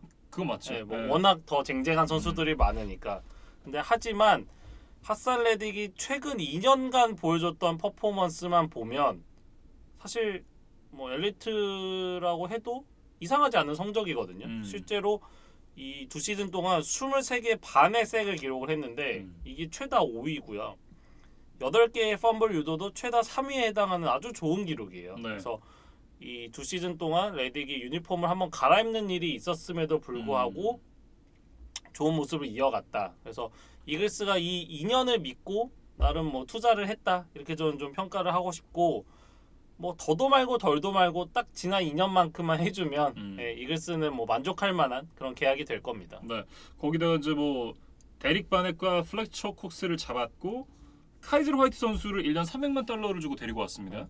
이 화이트 같은 경우는 어린 시절 이제 이글스 팬으로 자란 이제 홈타운 보이라 그래요. 그래서 고향도 펜실베니아 쪽이고 원래 이제 LA 차저스의 주전 인사이드 라인베커로 뛰었던 선수인데 지난 시즌에 이제 전 경기 선발 출장을 하면서 이제 차저스가 그 러싱 디펜스에서 좀 어려움을 많이 겪었잖아요. 네. 그럼에도 불구하고 이 화이트만큼은 고군분투를 했다. 그래서 거의 140개가 넘는 태클을 기록을 했었거든요. 그래서 이 선수를 좀 데려오는데 성공을 했고 일단 1년 계약을 맺었습니다. 근데 선수 본인의 이제 기자회견을 보면 일단 내가 1년만 계약을 했지만 여기서 잘해서 연장 계약을 맺고 싶다. 이런 포부를 밝혔어요. 그러니까 그만큼 어떤 이글스라는 프랜차이즈에 대한 애정, 뭐 충성심을 좀 드러냈다고 봐야겠죠. 그래서 이게 이제 선수에겐 좀 확실한 동기부여가 되지 않겠느냐. 그래서 이런 동기부여가 좀 좋은 퍼포먼스로 이어지기를 좀 이글스 팬들은 기대를 하고 있을 것 같아요. 네, 거기다가 이제 드래프트도 보면 1라운드 전체 13번 조지아 출신의 디펜시브 태클 조던 데이비스를 뽑았고 3라운드에서 네이커 비딘 조지아 출신의 라인베커 그리고 6라운드에도 캔자스 출신의 엣지 키에런 존슨 선수를 뽑으면서 이 드래프트 자체에 대한 무게도 수비 쪽에 훨씬 더 많이 두었습니다. 그래서 이 중에 이제 조던 데이비스와 이 딘 이 두 선수에 대해서 좀 이야기를 해보고 싶은데 조던 데이비스는 이제 뭐니 해도 이 컴바인의 승자 그렇게 한마디로 좀 요약을 할 수가 있겠어요. 네. 이 선수가 사실 그렇게까지 주목받는 선수는 아니었습니다만 컴바인 당시에 이 선수가 몸무게가 341파운드 거의 한 155kg 정도가 나가는 거구를 갖고 있는 선수인데 40야드 대시를 5초 이내에 끊었어요. 뭐 그냥 5초 이내가 아니고요. 4.78초입니다. 그래서 이게 어느 정도로 대단한 거냐면 2000년 이후에 이 340파운드 이상의 선수들 중에 네. 이 40야드를 5초 이내에 끄는 게 딱 한 명. 돈타리 포가 있었어요. 근데 이 포가 당시에 4.89초였거든요. 네. 근데 이거를 아주 우습게 넘어선 것이 이 조던 데이비스의 어떤 뭐 괴물 같은 기록이었습니다. 그래서 컴바인 방송 당시에 이제 나왔던 그 자막을 이제 제가 좀 찾아봤는데 그 예전에 이제 세인츠의 엣지로서 캠 조던이 컴바인을 뛰었을 거잖아요. 네. 이 선수가 지금 한 130km 정도 되거든요. 캠 조던이 4.76. 이것도 굉장히 엘리트 스피드라고 했는데 그렇죠. 25km가 더 나가는 선수가 0.02초 차이밖에 나질 않는다. 이거는 정말 엄청난 기록이고 네. JJ 와트보다도 훨씬 빠른 기록이었다. 뭐 이런 이제 비교 자막도 제가 기억이 납니다. 예. 그래서 뭐 어떤 사이트를 보니까 역대 컴바인의 어떤 뭐 포지션 불문, 어떤 컴바인 기록으로만 랭킹을 매겼을 때 역대 2위다. 역대 1위는 메가트론이고 그 다음이 조던 데이비스다라고 이제 평가를 할 정도로 정말 엄청난 모습을 보여줬다고 이야기를 해야 될 것 같고 뭐 이 선수에 대한 뭐 기사들 살펴보니까 농구도 잘하고요. 그러니까 사실 이 거구의 선수가 잘하기 어려운 종목이잖아요. 수직 점프가 좀 들어가는 거니까. 그리고 백플립을 할 줄 안다 그래요. 이 몸무게. 네. 그러니까 사실 저도 못하는데 저도 안 되거든요. 정말 괴물은 괴물이다. 네, 그렇게 좀 보시면 될 것 같습니다. 155kg짜리 선수가 백플립을 한다. 사실 저는 말씀해 주셨으니까 제가 류정영 PD가 하는 말이면 제가 콩으로 매주로 쓴다고 해도 믿거든요. 근데 이거는 글쎄요 말하니까 믿긴 믿는데 신뢰가 좀 안 가는 멘트긴 합니다. 다른 사람이 얘기했으면 개소리 하지 마 그랬을 거예요. 저도 뭐 사실 기사에서 본 건데 한번 영상을 좀 찾아봐야겠어요. 네, 그래서 이 조던 데이비스를 뽑기 위해서 이글스가 드래프트 픽 업을 했거든요. 예. 원래 이제 15번 픽을 가지고 있었는데 13번으로 2계단을 올라왔고 그 조건으로 이제 4라운드 픽 하나, 5라운드 픽을 무려 2개나 희생을 했어요. 그러니까 그만큼 이 조던 데이비스에 대한 확실한 니즈, 그다음에 어떤 뭐 성공에 대한 확신 이런 것들이 있지 않았겠느냐 좀 분석을 할 수 있겠습니다. 그래서 이 데이비스의 어떤 뭐 경기력에 대해서 좀 살펴보면 디펜시브 라인 이제 중앙에 위치하는 뭐 노스태클 같은 뭐 위치에 잘 어울리는 선수인데 상대의 더블 팀을 뚫고 나갈 정도의 이제 괴력을 가지고 있다 이렇게 좀 알려져 있어요. 근데 이제 이러한 이제 압도적인 런 디펜스 능력에 비해서 아직 패스러시 부분에서는 좀 효율성이나 뭐 그런 것들이 좀 떨어지고 좀 보완해야 될 점이 많은 선수다라는 이제 냉정한 평가들도 있었습니다. 그러니까 피지컬은 좋지만 태클이 좀 떨어진다 뭐 이런 얘기가 되겠고요. 그래서 이제 지난 시즌에 그 NCAA를 우승을 했던 이제 조지아 출신 선수인데 사실 그 조지아 수비진에서 이 패스 디펜스가 예상되는 상황, 그러니까 즉 서드 다운 같은 데서는 거의 활용이 되지를 않았더라고요. 네, 그래서 뭐 어떻게 보면 좀 원석에 가까운 선수다라고 좀 보는 게 좋을 것 같습니다. 뭐 당장 프로레디에 가깝진 않지만 셀링이 굉장히 높다. 뭐 이런 얘기 되겠고요. 그래서 일단은 이글스도 뭐 NFC 이스트 지구 우승을 위해서는 뭐 커맨더스도 있지만 일단은 이제 카우보이스를 좀 넘어서야 되잖아요. 네. 그래서 이글스 입장에서 이제 카우보이스와 맞대결을 했을 때 이지키엘 엘리엇을 만약에 이 조던 데이비스가 뭐 제압을 해줄 수 있다면 그러면 좀 그런 어떤 히든 카드 역할, 엑스팩터 역할을 좀 기대를 하지 않을까 뭐 그런 생각을 좀 해봤고 네. 워낙 이제 가지고 있는 피지컬이나 운동 능력이 좋잖아요. 그러니까 프로에서 어떤 적절한 관리, 그다음에 좋은 코칭이 뒷받침이 되면 이 패스러시 상황에서도 좀 개선의 여지가 있지 않겠느냐? 그렇게 이글스 구단은 좀 본 것 같습니다. 네. 그리고 뭐 플래처 콕스도 이제 좀 나이를 먹어가고 있기 때문에 뭐 그런 거에 대한 뭐 백업 플랜 뭐 이런 역할도 좀 기대를 해보겠습니다. 네. 이렇게 이제 조지아 출신의 조던 데이비스에 대해서 얘기를 해봤고요. 같은 학교를 나온 네이코비 딘 선수에 대해서 이어서 얘기를 해보겠습니다. 이 선수가 사실 1라운드급 재능이다라는 그런 평가를 받고 있었는데 뭐 여러 가지 이슈들로 인해서 이제 쭉 내려왔고 결국 이제 3라운드 전자 83번으로 지명이 됐습니다. 이 선수가 픽을 딱 한 줄로 평가를 하면 하이리스크 하이리턴 이렇게 평가를 할 수 있는 선수입니다. 아주 정확한 지적인 것 같아요. 그래서 이번 드래프트 클래스에서 인사이드 라인베커 포지션은 최고다라는 평가는 뭐 누구도 의심을 하지 않는데 네. 하지만 결국 이 메디컬 이슈 때문에 이제 팀들이 이 네이코비딘에 대한 좀 선택을 꺼렸던 것 같아요. 이제 그러다 보니까 밀리고 밀려서 3라운드 중반에서야 이 이글스가 이제 주워갔는데 이 선수는 이제 부상 이력이 정말 많더라고요. 네. 근데 이제 뭐 그런 이력뿐만 아니라 드래프트를 앞두고 이제 어깨 수술을 하지 않기로 결정을 하면서 다른 NFL 팀들이 이걸 좀 리스크로 받아들인 것 같아요. 그렇죠. 그냥 빨리 수술을 하고 좀 고쳐서 나오면 좋겠는데 이게 좀 뭔가 해결되지 않는 장기적인 문제, 고질적인 문제가 될 것이다라는 예측을 좀 많은 팀들이 했던 것 같아요. 예. 근데 이 선수가 많은 부상을 당했던 게 기본적으로 이제 사이즈가 좀 작은 편인데 굉장히 터프한 플레이를 즐긴다고 하더라고요. 네. 그래서 물론 그것 때문에 이 선수가 1라운드감이라는 평가를 받은 것도 사실이지만 이제 동전의 양면처럼 뭐 많은 부상을 당하는 원인이기도 했던 것 같습니다. 네. 뭐 어쨌든 이 선수에 대한 이제 다른 평가들을 좀 보면 그 선수단을 리더 역할을 해줄 수 있는 리더십이 있는 선수다 이런 내용들이 있거든요. 그러니까 이 선수도 지금 조지아 출신인데 조지아가 뭐 공격도 좋았지만 이 압도적인 수비를 바탕으로 지난 시즌 이제 대학 챔피언십을 먹은 팀이란 말이에요. 그렇죠. 근데 그거를 이제 증명하는 이제 데이터가 전체 1번 픽을 포함해서 이번 드래프트 1라운드에서만 5명의 수비 선수가 조지아 출신의 선수가 NFL 팀들의 선택을 받았습니다. 네. 그러니까 수비 선수들로만 이거 정말 대단한 그렇죠. 기록이죠. 근데 그런 이제 압도적이고 대단한 선수들 사이에서도 이 선수들을 지휘하고 그다음에 리더 역할을 했던 것이 이 네이코비 딘이거든요. 네, 그러니까 뭐 어떤 리더십 같은 거는 의심할 여지가 없다. 저도 그렇게 좀 생각이 들어요. 네. 그러니까 포지션이 라인베커라서 당연히 그런 것도 있겠습니다만 이 선수가 사실 리더가 될 수 있다라는 건 아무에게나 주어지는 재능은 아니잖아요. 이 선수가 분명히 타고난 부분이 있다라는 생각이 들고 뭐 건강만 하다라고 하면 사실 3라운드에서 뽑은 건 스틸픽이다라고 얘기를 할 수도 있겠죠. 그러니까 굉장히 영리하고 스피드가 좋고 이제 블리츠 상황에서도 뭐 엄청난 효율성을 보여주는 선수다 이런 장점들이 많거든요. 그래서 언더사이즈 그다음에 부상이 많은 거 이 두 가지 빼고는 뭐 거의 결점이 없는 선수이기 때문에 이글스는 이 선수가 이제 건강해지기만을 이제 좀 물 떠놓고 빌어야 될 것 같아요.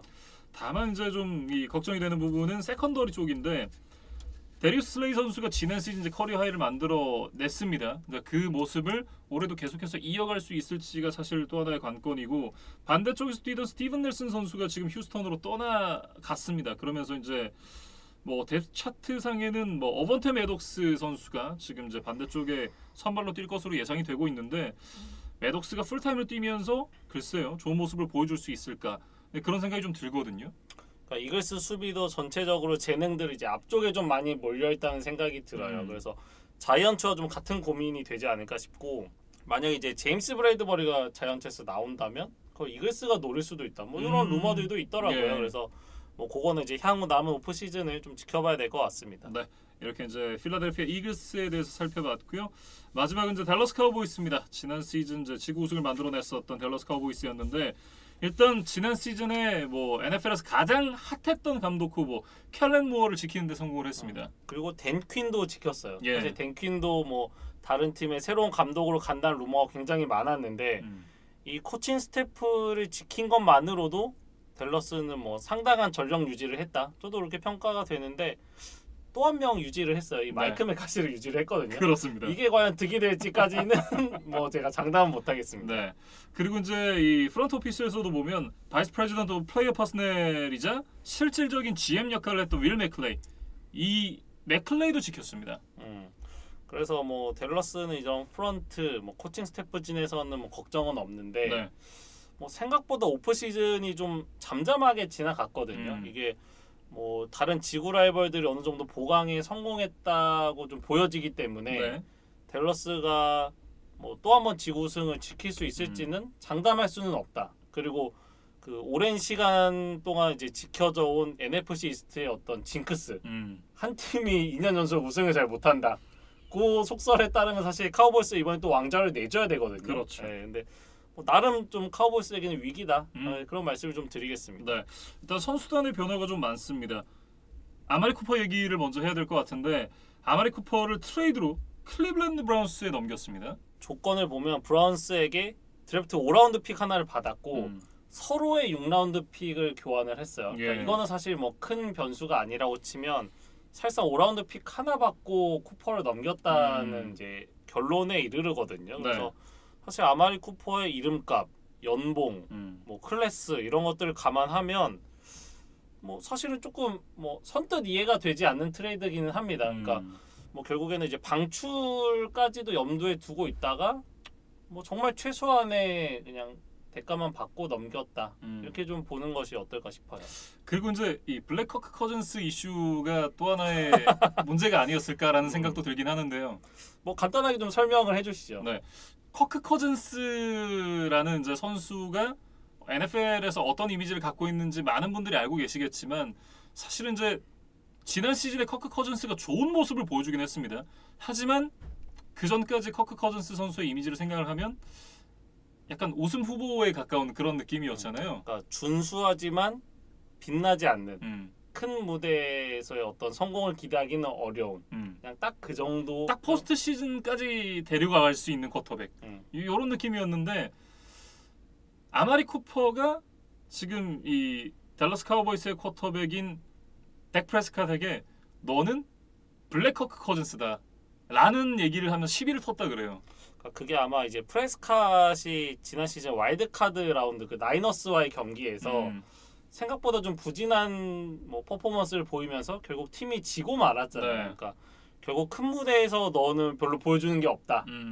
그러면은 사실 맞긴 해요, 커커드스와 근데. 다를 게 뭐냐라는 이제 뜻으로 일종의 좀 뭐 비판 혹은 뭐 비난을 했다고 봐야겠죠. 왜냐하면 댈러스가 덱 프레스캇 체제 하에서 제 기억에 컨퍼런스 챔피언십 간 적이 단 한 번도 없거든요.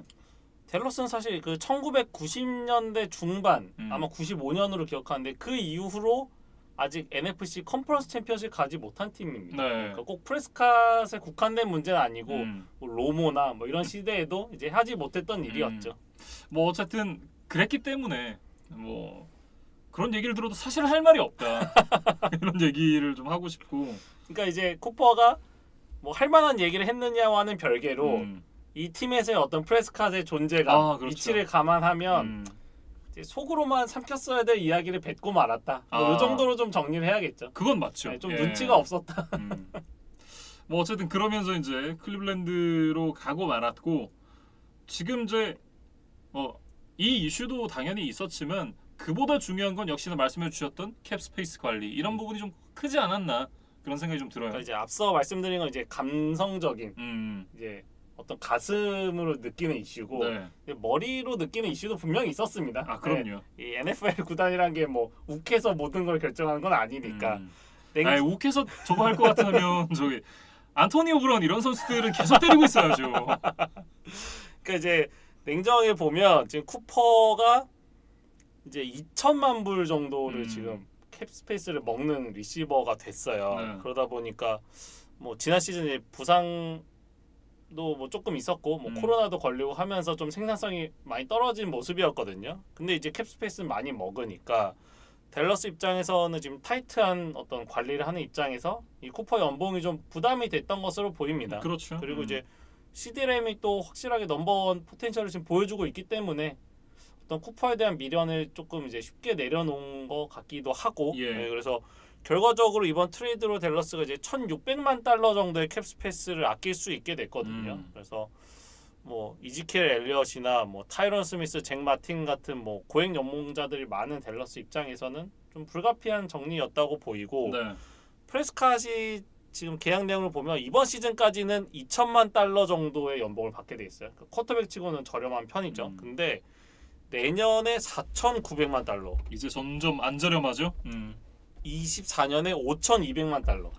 그러니까 이게 이 계약을 할 때 뒤쪽에 좀 많이 몰아놨어요. 네, 그러다 보니까 뭐 향후 3년간 이제 한 평균 1,500만 달러 정도를 먹어야 되는 야마리 쿠퍼의 존재가 이제 이번 시즌뿐만 아니라 내년을 생각했을 때 좀 많이 부담스러웠던 것으로 보입니다. 아무리 생각해도 지금 뭐 엘리엇과 프레스캇에게 안겨준 계약이 좀 너무 크지 않나라는 생각이 들긴 합니다. 특히 엘리엇이 좀 크다는 생각이 들어요. 네. 러닝백 포지션임을 감안을 하면 뭐 아니 이 돈을 줄 수도 있는데 이 돈을 받으면서 못 하잖아요 지금.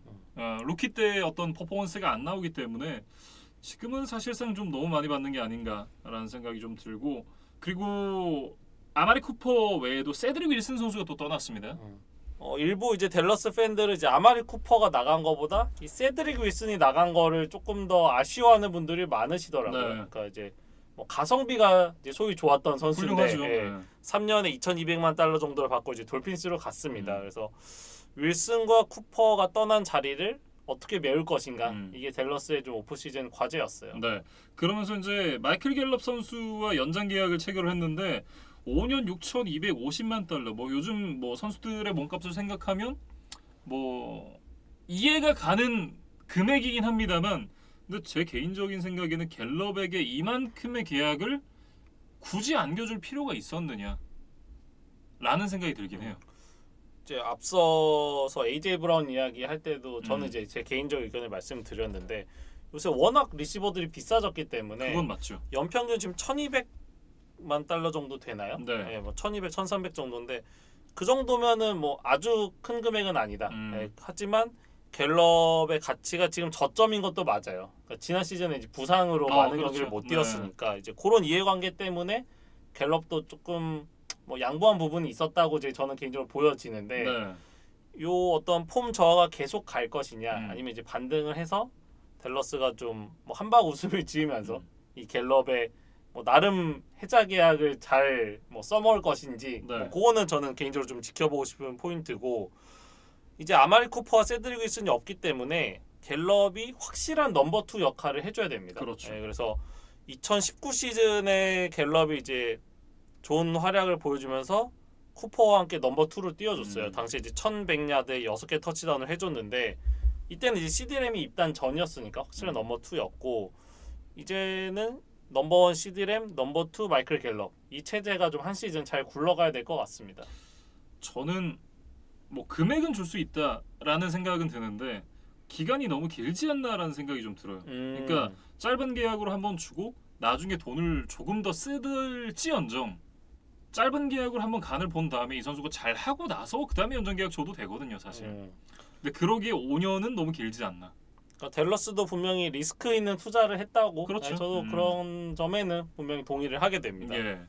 뭐 어쨌든 이제 갤럽 선수가 잘 해줘야 되는 댈러스 카우보이스가 되겠고, 뭐 주요 이탈을 좀 살펴보면 일단 오라인 쪽에서는 라이트 태클 라일 콜린스 그리고 이제 코너 윌리엄스 선수가 빠졌습니다. 라일 콜린스 같은 경우 이제 약물 이슈가 있어서 지난 시즌에 좀 징계를 받기도 그렇죠. 했었는데 뭐 결별을 했고, 뭐 그 대신에 이제 2020 원드래프티드 출신인 이 테렌스 스틸이 지금 뎁스 차트에 이름을 올리고 있거든요. 네. 그래서 뭐 지난 시즌에 이 콜린스의 이탈, 그다음에 이제 타이런 스미스의 부상 때 좀 공백을 메웠던 선수이기 때문에 그 경험을 바탕으로 조금 이제 확실한 주전으로 도약해 주기를 댈러스가 좀 기대를 하고 있는 모양입니다. 네. 일단 라일 콜린스 선수의 빈자리는 타일러 스미스라는 이제 선수를 뽑으면서 이 선수도 지금 이 주전 후보군에 있는 선수입니다. 이 선수가 이제 1라운드 전체 24번 오펜시브 태클 이제 털사 출신의 선수인데 네. 타이론 스미스와 이름도 포지션도 비슷한 선수를 그렇죠. 뽑았어요. 네. 예. 이게 이제 댈러스의 이번 시즌 첫 드래프트 픽이었는데 댈러스의 오펜시브 라인이 이제 화려한 명성을 가진 선수들은 많지만 점점 이제 노쇠화가 되어가고 있습니다. 특히 타이론 스미스 같은 경우에. 그렇기 때문에 젊은 피의 수혈이 필요했던 것은 사실이에요. 예. 근데 과연 이 타일러 스미스가 좋은 픽이었느냐에 대해서는 약간의 의문의 시선들이 좀 있더라고요. 예. 그걸 좀 찾아와 봤는데 일단 댈러스가 지난 시즌 그 나이너스와의 플레이오프 경기에서 무수히 많은 페널티를 범하면서 좀 무기력하게 졌잖아요. 근데 대학 시절에 싸움으로 징계를 받은 적도 있었고 지난 시즌에 페널티가 16개나 있었던 타일러 스미스를 굳이 뽑을 필요가 있었느냐. 이런 비판은 굉장히 좀 합리적이고 그렇죠. 좀 날카롭게 좀 들렸습니다. 예, 그리고 뭐 블리처 리포트의 어떤 뭐 오버롤 랭킹 뭐 이게 뭐 어느 정도의 공신력이 있느냐에 대해서는 뭐 여러 뭐 의견들이 있겠지만 한 64위 정도로 지금 선정한 선수거든요. 근데 지금 전체 24번에 뽑혔으니까 다소 좀 리치한 픽이 아니겠느냐라는 좀 의견들이 좀 곳곳에서 있더라고요. 네. 사실 근데 댈러스가 최근 1라운드에서 뽑은 선수들이 다 터졌잖아요. 뭐 CD 램도 터졌죠. 지난 시즌 마이카 파슨스 역시도 처음에 뽑았을 때 당시에는 그렇게 좋은 픽이라는 평가는 아니었었어요.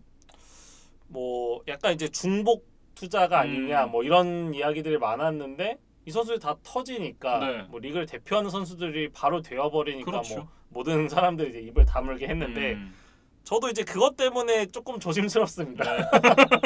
뭐 저도 결국에는 이제 뭐 현지 전문가들의 기사를 인용하는 수준에 이제 불과하니까 예. 뭐 어떤 구단의 눈은 다를 수 있겠죠. 네. 예, 그래서 뭐 아직은 좀 뚜껑 열어보기 전이니까 조심스러운데 분명히 이런 좀 리스크 요소들은 있다. 예, 이런 것들은 좀 뭐 시청자 여러분께 좀 안내를 해드리고 싶었고 네. 이 선수가 굉장히 어려요. 지금 만 21세밖에 되지 않았거든요. 그러니까 아마 이번 드래프트에 참가한 모든 선수들 중에 거의 가장 어린 선수일 거라고 이제 하더라고요. 그렇기 때문에 뭐 당장 이번 시즌 뭐 이 선수가 선발로 자리를 못 잡으면 버스다 뭐 이렇게 평가를 하지는 않으셨으면 좋겠고 뭐 구단에서도 그렇게 서두를 것 같지는 않습니다. 그래서 뭐 당장은 좀 뭐 백업 태클로 뛰거나 아니면 이제 좀 약한 지금 레프트 가드 쪽에서 이 코너 맥거번과 좀 주전 경쟁을 할 수도 있다. 뭐 이런 뉴스들이 나오는데 뭐 댈러스 구단이 어떻게 생각하는지는 이제 어떤 캠프 뭐 그런 이제 오프 시즌 남은 뭐 일정들을 치르면서 이 타일러 스미스의 어떤 활용 방안에 대해서는 우리가 조금 더 팔로우업을 해봐야 될 것 같아요. 네, 네. 타일러 스미스 선수에 대해서 좀 얘기를 해봤고, 그리고 이제 수비에서도 영입이 있었는데 이 단테 파울러 선수를 FA로 영입을 했고 드래프트 2라운드에서 또 샘 윌리엄스 선수를 지명을 했습니다. 단테 파울러 이야기를 좀 해보면 1년에 300만 달러니까 뭐 우리가 나름 이제 이름값이 있는 선수라고 생각한 거에 비해서는 굉장히 저렴해요. 근데 그렇죠. 사실 펠컨스에서 이제 최근 성적이 굉장히 좋지 않았기 때문에 이름값에 비해서는 좀 싸게 계약을 한 감이 있고 이 펠컨스는 결국 이 댄 퀸이라는 어떤 공통 키워드로 연결이 되는 팀이잖아요. 네. 그래서 사실 댄 퀸 감독의 마지막 시즌에 이 단테 파울러를 영입을 했던 기억이 있습니다. 그렇죠. 그리고 몇 경기 안 돼서 잘렸죠.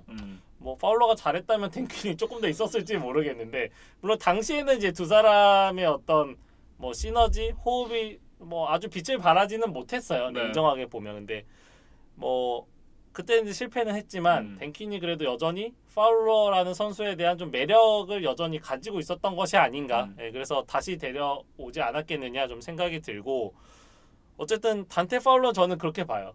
우산이 있으면 좋은 선수다. 우산 효과가 필요한 선수다. 네, 그 사실 단테 파울러의 전성기는 언제였느냐? 2019 시절 램스 시절이거든요. 당시 이제 에런 노날드라는 이제 뭐 거의 3인용, 4인용짜리 우산 골프 우산이죠. 네, 밑에서 11개 반의 색을 기록을 했어요. 그래서 그 당시 이제 굉장히 좋은 모습을 보였고 그 이후에 이제 펠컨스로 갔던 건데 네.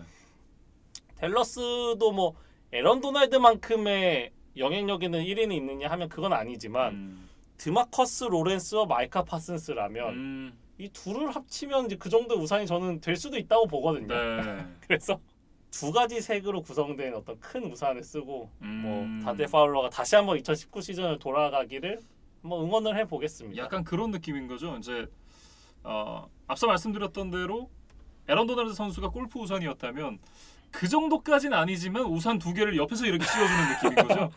네, 뭐 그 사이로 비가 새지 않도록 좀 조심을 해야 될 텐데, 네. 뭐 단테 파울러의 이번 시즌 퍼포먼스도 한번 부활을 좀 기대를 해보겠습니다. 네.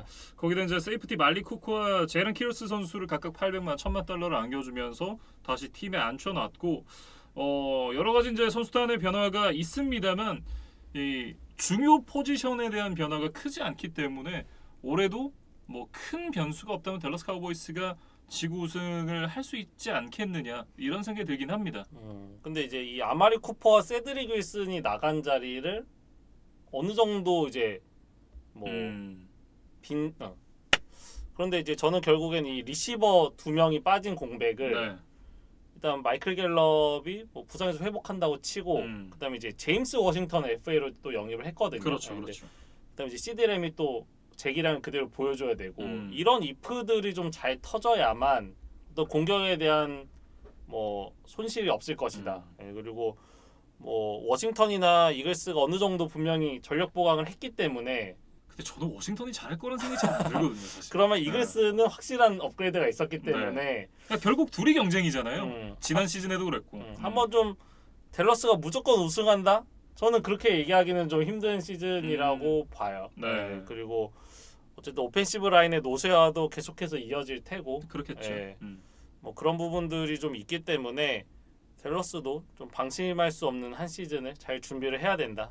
그렇게 좀 정리를 하겠습니다. 네, 이렇게 이제 NFC 이스트에 속한 네 팀을 살펴봤습니다. 오랜만에 카메라를 두고 녹화를 하려고 하니까 굉장히 어색하네요.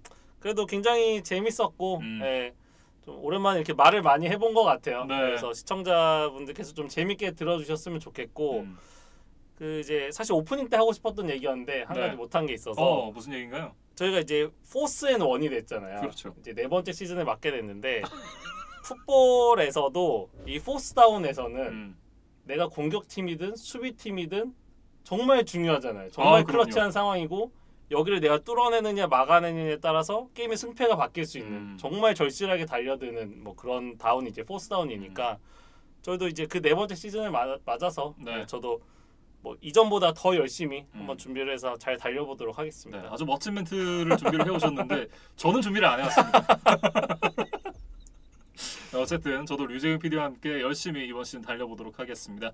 이렇게 이제 포스 앤 원 이제 마무리를 해보겠고요. 저희는 다음 주에 AFC 이스트 이 네 팀의 어떤 오프 시즌 이슈들을 가지고 다시 돌아오도록 하겠습니다.